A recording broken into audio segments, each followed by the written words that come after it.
Om Shanti. Good morning. आप सभी बाबा के रूहानी फरिश्तों को अपनी इस भाई की ओर से स्वीकार हो। आशा ही नहीं, पूरा विश्वास है आप सब परिवार सहित कुशल मंगल मौज आनंद में होंगे और सदा ही रहेंगे इस बाबा की छत्र छाया में जो आ गया। जैसे भगवान का नाम है सदा शिव, ऐसे ही वो आत्माएं भी सदा ही उसकी छत्र छाया में रह करके आनंद की अनुभूति करती रहती हैं, कभी कम कभी ज्यादा नहीं, बशर्ते शर्त यही है कि उसकी छत्र छाया में रहे। किसकी? सदा शिव की, जो सदा ही कल्याणकारी है। आइए, उसकी छत्र छाया का एक तार, ये बाबा की मुरली भी है, इसको सुने समझें और अपने आप को उसके अंदर में कवर कर ले, जो उसकी सुरक्षा कवच बन जाए। आज बाबा अपने महावाक्यों के सार में क्या कह रहे हैं जरा सुनेंगे। 9/10/2023 की साकार मुरली का सार। मीठे बच्चे जितना याद में रहेंगे, है ना, देखो बाबा क्लियर करके, मीठे बच्चे जितना याद में रहे, अब जितना का उतना, जितना याद में रहेंगे पवित्र बनेंगे, उतना पारलौकिक माता पिता की दुआएं मिलेंगी। दुआएं मिलने से तुम बच्चे सदा सुखी बन जाएंगे। दुनिया की दुआएं बहुत ली, अब दुनिया वाले की भी दुआएं लेकर देखो मेरे प्यारे बहनों और भाइयों, मजा आ जाएगा। और जिन्होंने जरा सा भी इस तरफ ध्यान दिया, उनका जीवन मौजों में आ गया। मीठे बच्चे जितना याद में रहेंगे पवित्र बनेंगे, उतना पारलौकिक माता पिता की दुआएं मिलेंगी। दुआएं मिलने से तुम सदा सुखी बन जाएंगे। आज का प्रश्न है, बाप सभी बच्चों को कौन सी राय देकर कुकर्मों से बचाते हैं? कुकर्म माना विकर्म, बुरे कर्म। तो बाबा बच्चों को राय देते, बच्चे तुम्हारे पास जो भी धन दौलत आदि है भल अपने पास रखो, लेकिन ट्रस्टी होकर चलो। मेरा कुछ भी नहीं, तेरा तुझका, तेरा है, ते तुझको अर्पण। मन बुद्धि से तो अर्पित कर दो कम से कम। कहते आए हो ना, भगवान ये सब कुछ आपका है, भगवान ने बच्चा दिया, धन दौलत दिया। भगवान कहते बच्चे इन सब चीजों से बुद्धि योग निकाल कर अपने को निमित्त निर्माण चित्त बनाओ। श्रीमत पर चलो तो कोई भी कुकर्म अर्थात विकर्म नहीं होगा, और जब कोई भी विकर्म कुकर्म नहीं होगा तो आत्मा श्रेष्ठ कर्मी बन जाएगी। गीत कौन सा बजा होगा आप सभी को पता है आज की मुरली के आधार पर। ले लो ले लो ले लो ले लो दुआएं माँ बाप की, सर से उतरेगी गठरी पाप की। तो कौन से माँ बाप की दुआओं से गठरी पाप की उतरती है? हे अर्जुना, राजयोगा विकर्मों तक था। बाबा के साथ कनेक्शन संबंध जोड़ने से जाने अनजाने कुछ पाप कर्म भी होते हैं, वो भी उतर जाते हैं, आत्मा हल्की हो जाती, उड़ने के लायक पंछी बन जाता है। ओम शांति। जो बच्चे कहते हैं हमारा मुख नहीं चलता, कहीं समझते ना, हम ज्ञान नहीं सुना सकते, समझा नहीं सकते, उन्हें सेंटर की ब्राह्मणियां कैसे सिखलाएं, यह शिव बाबा समझाते हैं। देखो बच्चे, चित्रों पर समझाना तो बहुत सहज है, छोटे बच्चों को भी चित्र दिखलाकर समझा सकते हैं। समझाना पड़े, ऐसे नहीं क्लास में आकर बैठे तो तुमने मुरली शुरू कर ली, नहीं बच्चे, ये तो हड्डी जिगरी बैठकर समझाना है। बच्चों ने गीत तो सुना ना, एक है पारलौकिक माता पिता जिसको याद करते हैं, तो मात पिता हम बालक तेरे, तुमरी कृपा से सुख घनेरे, तो उनकी दुआएं मिलेंगी। यानी कि हम निमित्त आत्माओं का एक फर्ज है। क्लास में आए या कोई कोर्स में आता है, थोड़ा विचार करो, अपने सारे घर के कार्यों को वो पहले कर लेता है या तो बाद में करने के लिए छोड़ाता है। वरना आज के जमाने में किसके पास टाइम है?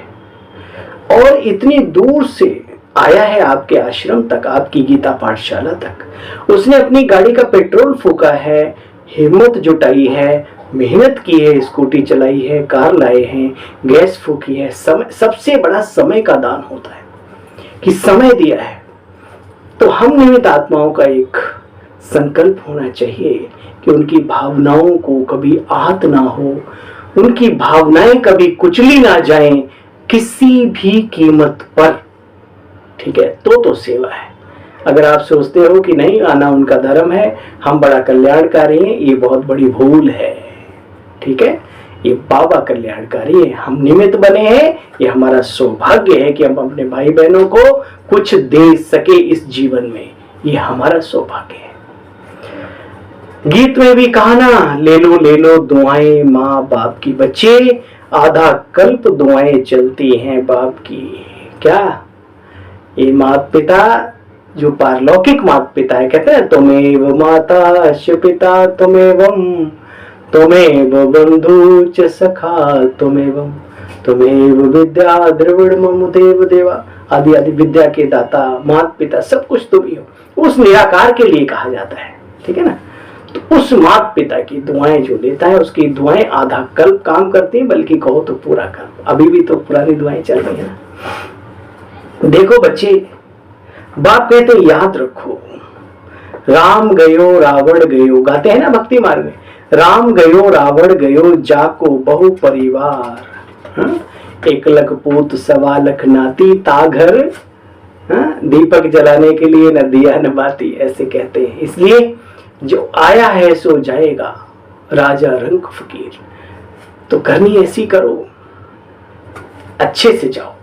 चलना तो हम सभी को है, डेट कंफर्म नहीं है लेकिन टिकट कंफर्म है, याद रहे। भगवान कहते बच्चे तुम जानते हो पतित पावन तो एक परम पिता परमात्मा ही है। फिर बाबा ने चक्र के चित्र की तरफ इशारा किया। देखो ऊपर में बाबा बैठा हुआ है, ब्रह्मा द्वारा कैसे स्थापना कराते हैं, बहुत ही सुंदर बात आती। तपोबल से जग सृजय विधाता, तपोबल विष्णु भय परित्राता। तो कौन सी तपस्या और किसकी तपस्या की? जो देवताओं में इतने श्रेष्ठ विष्णु गाए हुए हैं और प्रजापिता ब्रह्मा ने सृष्टि की रचना की तपस्या के बल से। किसकी तपस्या और किसने करवाई, ये सब यहाँ आकर के पता पड़ता है। बाबा कहते बच्चे यह ब्रह्मा द्वारा बाप भी आकर के स्थापना करा रहे हैं। बाप कहते बच्चे सतयुग में 9 लाख होंगे, 9 लाख आत्माएं पूरे विश्व में होंगी और ये पूरा विश्व भारत होगा और ये भारत बैकुंठ होगा। ठीक है, याद रहे, देवताओं का साम्राज्य होगा यहाँ पर। भगवान कहते बच्चे वहां 9 लाख होंगे, 9 लखाहार, 9 लाख गौएं नंद बाबा की है ना, और पता नहीं कितने मनमा 40 मन माखन हुए। तो बड़ा गहरी बात है, 9 लाख है ना, तारे आसमान में। तो ये जो चीजें हैं 9 शब्द की, नवरत्नों की अंगूठी भी पहनी जाती है और भी बहुत कुछ है ना। तो बाबा कहते हैं बच्चे 9 लाख होंगे, फिर धीरे धीरे करोड़ बढ़ते जाएंगे और त्रेता के अंत तक 33 करोड़ आत्माएं जिन्होंने संगम पर भगवान से भाग्य प्राप्त किया, ये वो सभी आत्माएं होंगी। जिन्होंने कम पुरुषार्थ किया वो त्रेता में चले गए और कम किया तो उसमें भी पीछे चले गए। राजा की बजाय प्रजा और प्रजा की भी प्रजा, नौकर कोई भी चाकर आदि आदि। तो हमें अपने ऊपर ध्यान देना है, जितना हो सके ताकत पूरी लगानी है। और यहाँ कोई हल थोड़ी चलाना है, बाबा को याद करना है, अच्छे दिव्य गुणों की धारणा करनी है जीवन में। जीवन ऐसा हो जो हमारे जीवन को देखकर लोग कहें ये जिंदगी है, ये है जिंदगी। ठीक है ना, जीने की चाहत पैदा हो जाए लोगों के दिलों में हमारे जीवन को देखकर, ऐसा लक्ष्य रखो। बाबा कहते बच्चे देखो तुम बच्चों को कितनी मेहनत लगती है। भाई पुरुषार्थ करते हैं देवी देवता बनने में, मेहनत तो लगती है, सुनना भी पड़ता है, समझना भी पड़ता है बाबा को। घड़ी घड़ी श्रेष्ठाचारी बनते बनते अगर विकारों में गए तो बच्चे भ्रष्टाचारी बन जाएंगे। बाबा कहते हैं मैं आया हूं तुमको काले से घोड़ा बनाने, तुम घड़ी घड़ी क्यों गिर पड़ते हो। बेहद का बाप तो सीधी सीधी बात बतलाते बच्चे, कहते हैं क्यों कुल कलंकित बनते हो, काला मुंह मत करो। ठीक है, इस एक विकार को पूरी तरीके से, जहां काम तहां राम नहीं, जहां राम नहीं काम, तुलसी दोनों ना मिले रवि रजनी एक ठाम। दुनिया में तो कामुकता का, विषय विकारों का दरिया बह रहा है और एक तरफ चिल्लावे विषय विकार मिटाओ पाप हरो देवा। अब विषय विकारों को मिटाने के लिए भगवान जो श्रीमत दे रहा है उसको पूरा फॉलो करो, जितनी ताकत है उतनी लगा दो, बाकी ड्रामा पर छोड़ो। ठीक है, बाबा कहते काला मुंह ना करो। क्या तुम बच्चे मेरी श्रीमत पर चलकर गोरा नहीं बनेंगे? बच्चे बाप आकर के सतयुगी श्रेष्ठ सृष्टि स्थापन करते हैं, तुम बच्चों को भी तो श्रेष्ठाचारी बनना चाहिए ना। श्रेष्ठाचारी कौन आकर के बनाते हैं जानते हो? बाप गरीब निवाज है, गरीबों को नवाजते हैं। कहा ना भाई भगवान क्या करता है, भगवान है कहाँ? तो दूध लाए तो बोला भाई इसमें देखो मक्खन भी है, घी भी है, छाछ भी है ना, सब कुछ है, दिखाई देता है। तो ऐसे ही ईश्वरीय कार्य जो है ना से आप समझ सकते हो कि ईश्वरीय सत्ता है। करता क्या है? बोला राजन आप वहां क्या बैठे, नीचे आओ।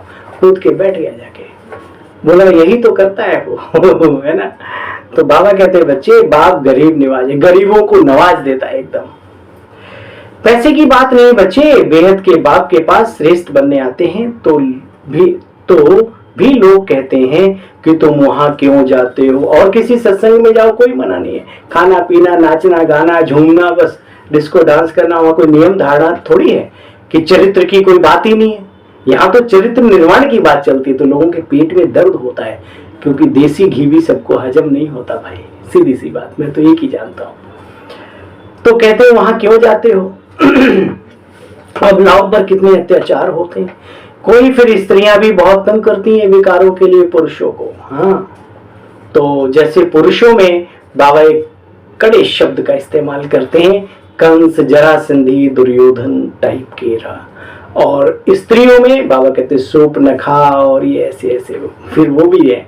तो आत्माओं की बात है, शरीर की बात है। तो बच्चे भी त्रिकालदर्शी हो, तुम जानते हो कलयुग का अंत अब सामने है, विनाश सामने खड़ा है। इतने करोड़ों मनुष्य मरेंगे तो लड़ाई तो लगेगी जरूर बच्चे। दिखाया हुआ है कैसे महाभारत हुई। हाँ, जब ये महायुद्ध होगा उससे हमारा भारत कैसे महान बनेगा, ये बाबा के बच्चे जानते हैं। अब इन बातों को तुम बहुत अच्छी तरीके से जानते हो। अभी तो तुम्हारे पास एक समय आएगा, कब आ रहा है, आ गया है। एग्जीबिशन आदमी तुम्हारा बड़ा नाम वाला होगा, एक दो को देखकर वृद्धि को पाएंगे। बाप आकर के बातें समझाते हैं, चित्रों पर किसी को समझाना है बहुत से। अब भाग दौड़ की जरूरत नहीं है भाइयों बहनों। अब तो जिस स्थान पर बैठे हो वहां अपने को लायक बनाओ, आदर्श बनाओ, तपस्वी बनाओ। अपने आप ही आत्माएं बाबा से वर्षा लेने के लिए आएंगे, बस आप देने के निमित्त बनो। ठीक है ना। देखो बच्चे, तुम जानते हो बाप आकर के सांवरे से गोरा कैसे आत्माओं को बनाते हैं। बाप अच्छी रीति समझाते हैं। निराकार शिव बाबा आत्माओं को बैठ इनके तन में कहते हैं बच्चे मन मना भो, और कहाँ याद करो? परम धाम में शिव बाबा को याद करो। तो तुमको कितनी दुआएं मिलेंगी। तुम बच्चे जितना याद करेंगे पवित्र बनेंगे, उतना ऊंच पद और बाप की दुआएं मिलेंगी। दुआएं हैं, दुआएं तो लोहे को भी पिघला देती हैं। दुआओं में बड़ा बल है, इसलिए दुआएं कमाओ। और इसका उलट अगर बद्दुआएं कमाते हो तो भी ठीक नहीं है। ठीक है ना। इसलिए जितना हो सके अपने अच्छे कर्मों से, अच्छी सोच से, अच्छे संकल्पों से दुआएं जरूर कमाओ। अच्छे शब्दों से किसी को कुछ नहीं दे सकते, शाबाशी तो दे सकते हो, पीठ पे हाथ, वाह। हाँ? खुद को खुद भी दिया करो, लेकिन अगर कोई आपके छोटा है या कोई जिसको आप हैं उसको शाबाश, वेरी गुड, बाबा बैठा है, चिंता नहीं करो। भाई साहब कहा करते थे कोई भी मिले, अरे बाबा बैठा है ना, काहे को चिंता करते हो। आप सोचो उसका कितना मन हल्का हो जाता है। तो अच्छे शब्दों से संबोधित करना भी दुआएं लेने वाली बात होती है। देखो बच्चे, बाप कहते मुझे याद करेंगे तो मेरे पास आ जाएंगे। बाबा को याद करके बच्चे भोजन खाओ। हाँ? आप बाबा को याद नहीं करो तो कुछ तो याद करोगे, किसी को तो याद करते हो ना।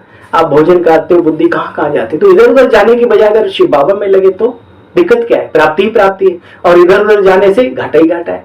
तो जो फायदे का काम है ना, मतलबी हो जा कभी, अरे कभी तो मतलबी बन जाओ पुरुषार्थियों, अपने लिए सोचो, खुद मजबूत बनो, बाकी की चिंता बाबा पर छोड़ दो, ठीक है ना।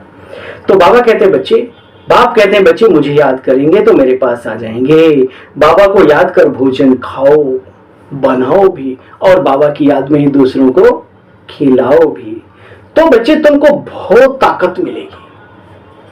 अशरीरी होकर तुम बच्चे पैदल आबू रोड तक चले जाओ। ये ऊपर बाबा बैठे चला रहे मुरली, हिस्ट्री हॉल में क्या कह रहे हैं, बाबा की याद में बच्चे पैदल आबू रोड तक नीचे चले जाओ। बच्चे कभी तुमको थकावट नहीं होगी, खुशी से किया हुआ काम। आप देखो आपको थकावट देता है या ताकत देता है, शक्ति देता है ना।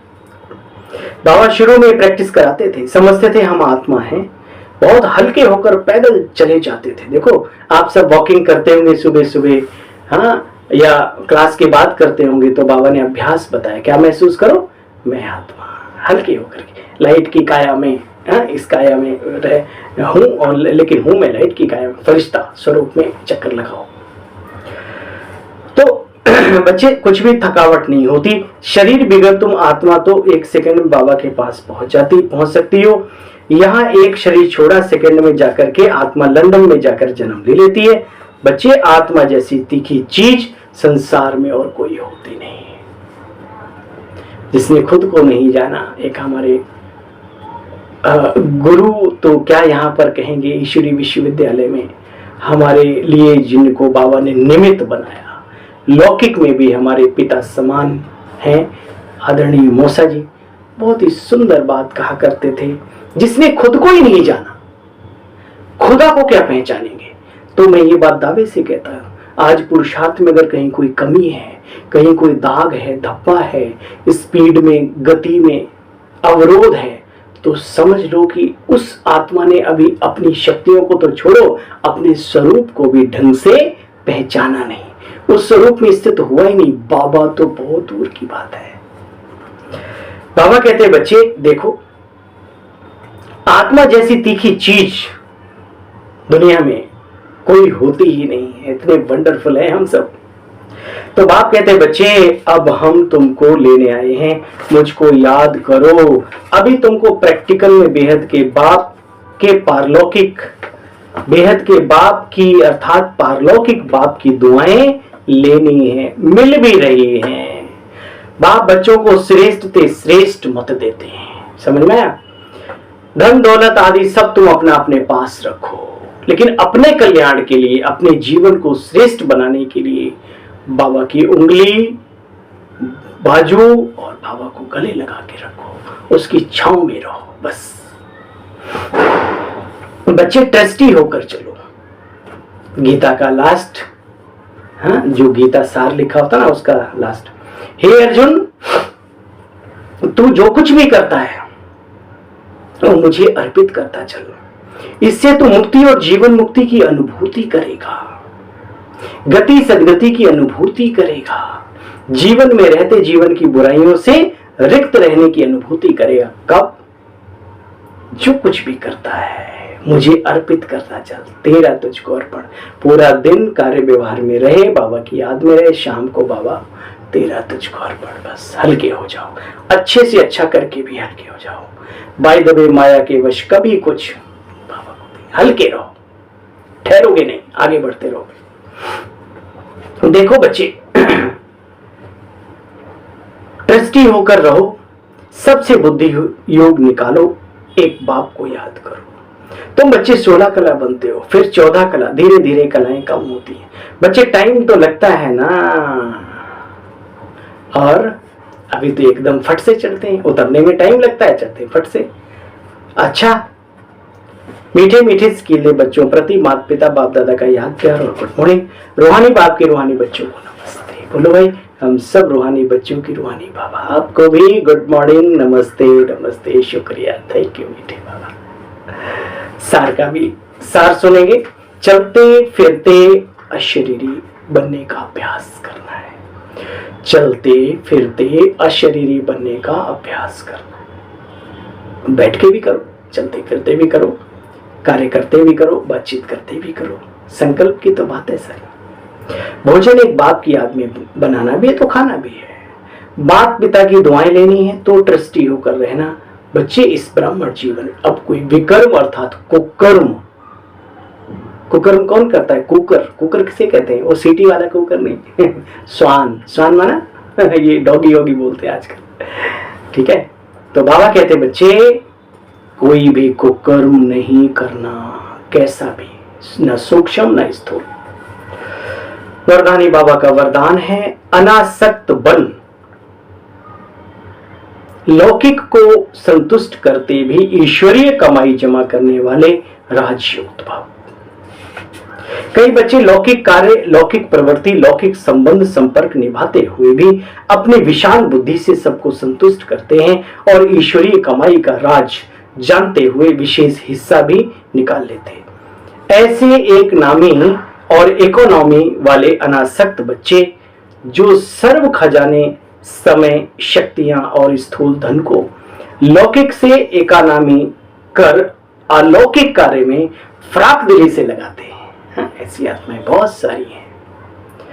ऐसे युक्ति युक्त राजयुक्त बच्चे ही महिमा योग्य हैं। सुना बात गृहस्थी और कुमार की नहीं, कुमारी और माता की नहीं। जो इस कला को जाने, जो इस कला को कलाकृति अपने जीवन में अपनाए, वही महान है। ऐसे युक्ति युक्त राजयुक्त बच्चे ही महिमा योग्य और महान भी हैं। स्लोगन है स्मृति स्वरूप बनकर हर कर्म करने वाले ही प्रकाश स्तंभ अर्थात लाइट हाउस बनते हैं। पुनः एक बार सुनेंगे, स्मृति स्वरूप बनकर हर कर्म करने वाले ही प्रकाश स्तंभ अर्थात लाइट हाउस बनते हैं। ओम शांति। आप सभी बाबा के लाइट हाउस बच्चों को, अपने सेवा साथी भाई की ओम शांति। पुनः मिलते हैं बाबा की साकार मूल्य का सार लेकर, तब तक के लिए आज्ञा।